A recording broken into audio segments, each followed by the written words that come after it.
ये स्टूडेंट अब हमारे पास टॉपिक है law of mass action. Law of mass action. देखिए स्टूडेंट, जो लॉ ऑफ मास एक्शन है वो क्या स्टेटमेंट देता है, ठीक है। लॉ ऑफ मास एक्शन क्या कहता है कि जो रेट ऑफ रिएक्शन है, जैसे आपके पास रिएक्शन है A plus B arrow C plus D, तो ये कहता है कि जो रेट ऑफ रिएक्शन है that is directly proportional to the concentration of the reactant या active masses of the reactant. तो concentration of A, concentration of B, ठीक है। तो rate of reaction is equal to K concentration of A और concentration of B. तो ये हमारे पास के क्या है, that is equal to rate constant. K क्या है यहाँ पर, रेट कांस्टेंट के इक्वल है। तो हम क्या कह सकते हैं स्टूडेंट, डेफिनेशन क्या होगी इसकी कि rate of reaction is proportional to the product of active masses, proportional to the product of active masses of the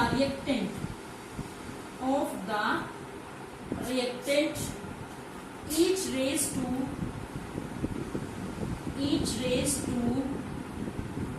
stoichiometric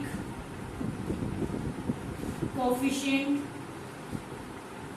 each raised to stoichiometric coefficient or represented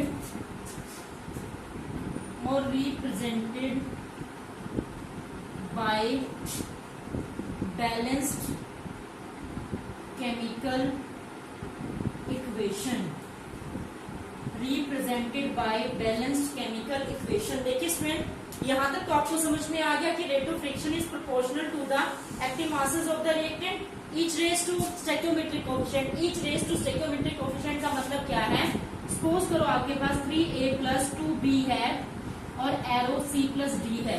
तो स्टूडेंट ये क्या कहता है, या यहाँ पर प्रोडक्ट लिखा हुआ है, ठीक है, क्या लिखा हुआ है, प्रोडक्ट। तो यानी कि rate of reaction is directly proportional to concentration of A, यहाँ पर that is a stoichiometric coefficient. अगर 3 है तो a की पावर 3 आ जाएगा। ये क्या है, b की पावर कितना आ जाएगा, 2। इसको हटाएंगे प्रोपोर्शनल को, rate of reaction is equal to K a की पावर 3 b की पावर 2, यानी कि इसको हटाएंगे तो आप क्या आ जाएगा, k आ जाएगा। तो ये स्टूडेंट क्या है, यहाँ तक तो समझ में आपको यहाँ आ गया था।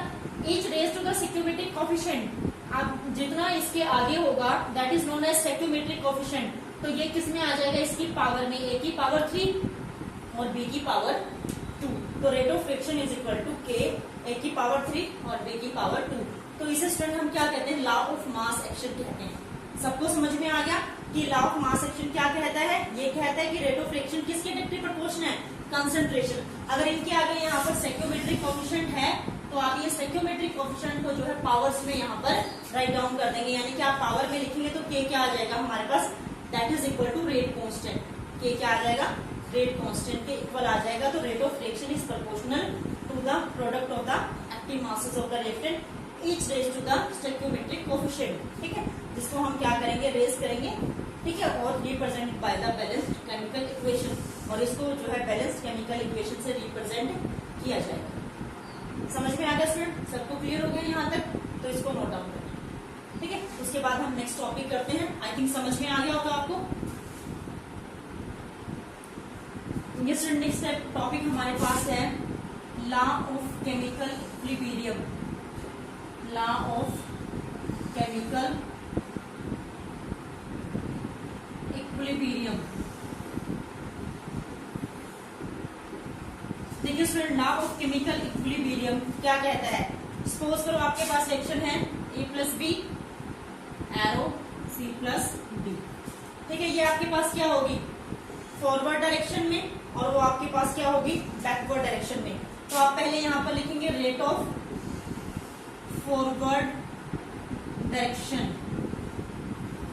तो आपके पास क्या हो जाएगी, rate of forward direction is equal to directly proportional to concentration of A और कंसंट्रेशन ऑफ बी, ये हो जाएगी। तो आप इसको हटाएंगे प्रोपोर्शनल को, तो यहाँ लगा देंगे फॉरवर्ड के लिए एफ के फॉरवर्ड, यानी कि rate constant for the forward reaction. अब आप लिखेंगे rate of backward reaction, rate of backward reaction, या you can write here direction, ठीक है। रेट ऑफ बैकवर्ड रिएक्शन भी आप यहाँ पर राइट डाउन कर सकते हैं। तो आपके पास क्या, directly proportional to concentration of C और कंसंट्रेशन ऑफ डी। तो इसको हटाएंगे तो आपके पास क्या आ जाएगा, के बी। बैकवर्ड के लिए आप क्या लिखेंगे, के बी, कंसंट्रेशन ऑफ सी और कंसंट्रेशन ऑफ डी, ठीक है स्टूडेंट। तो आपके पास जो रेट ऑफ फॉरवर्ड रिएक्शन है that is equal to rate of backward reaction. तो आप क्या लिख सकते हैं इसको, यानी कि K F is equal to, आप यहां पर लिखेंगे रेट ऑफ फॉरवर्ड रिएक्शन ही लिख लें आप यहां पर, rate of forward reaction equal to rate of backward reaction, ठीक है। Rate of forward reaction is equal to rate of backward reaction. तो रेट ऑफ फॉरवर्ड रिएक्शन क्या है, के एफ कंसंट्रेशन ऑफ ए और कंसंट्रेशन ऑफ बी। बैकवर्ड क्या है, आपके पास क्या बैकवर्ड रहेगी, K B, concentration of C, concentration of D.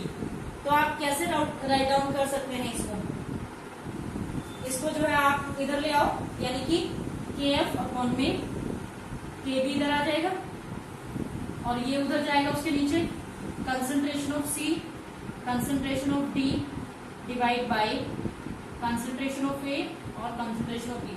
तो के एफ अपॉन में के बी किसके इक्वल है, के इक्वल है, ठीक है। इसको हम क्या कहते हैं, इक्विलिब्रियम कांस्टेंट। क्या कहते हैं, इक्विलिब्रियम कांस्टेंट। तो concentration of C, concentration of D, concentration of A और कंसंट्रेशन ऑफ बी, समझ में आ गया। तो ये जो इक्विलिब्रियम कांस्टेंट है, concentration of C, concentration of D divide by concentration of A upon में कंसंट्रेशन ऑफ बी, समझ में आ गया स्टूडेंट। तो यानी कि rate of forward reaction is directly proportional to concentration of A और concentration of B, backward reaction concentration of C, concentration of D. तो rate of forward reaction is equal to rate of backward reaction, यानी कि K F upon में K B, concentration of C upon में concentration of C into concentration of D divide by concentration of A into concentration of B. तो K की value क्या आ जाएगी, concentration of C, concentration of D और concentration of A into concentration of B. तो student ये हमारे पास आ जाएगा लॉ ऑफ केमिकल इक्विलिब्रियम, समझ में आ गया सबको। तो इसको डिफाइन करते हैं, तो इसको लिखिए, कैसे हम इसको डिफाइन करेंगे, इसे नोट डाउन कर लो ये सारा, उसके बाद हम इसकी डेफिनेशन लिखते हैं। ये स्टूडेंट लिखिए, it is defined as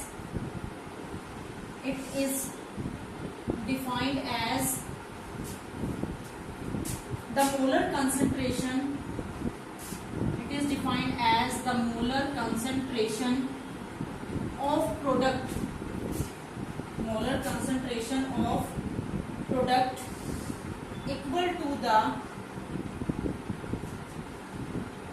each raised, ठीक है, each raised to the power equal to the stoichiometric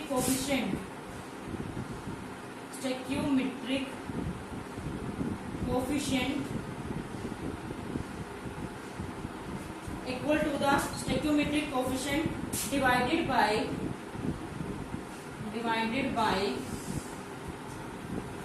the molar divided by the product mole of molar concentration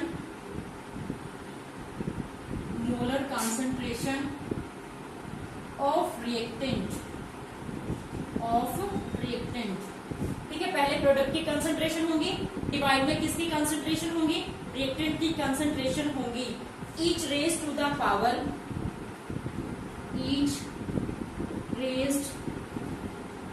power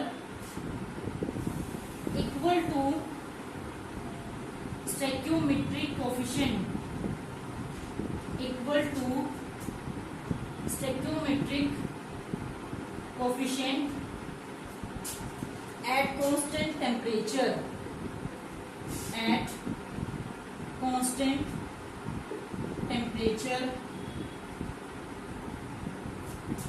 and is called equilibrium constant. और हम उसे क्या कह सकते हैं? is called equilibrium constant. समझ में आया स्टूडेंट? अभी मैंने पूरा प्रोसेस आपको समझाया, ठीक है। अगर पावर होंगी तो उसकी पावर में आ जाएगा वो।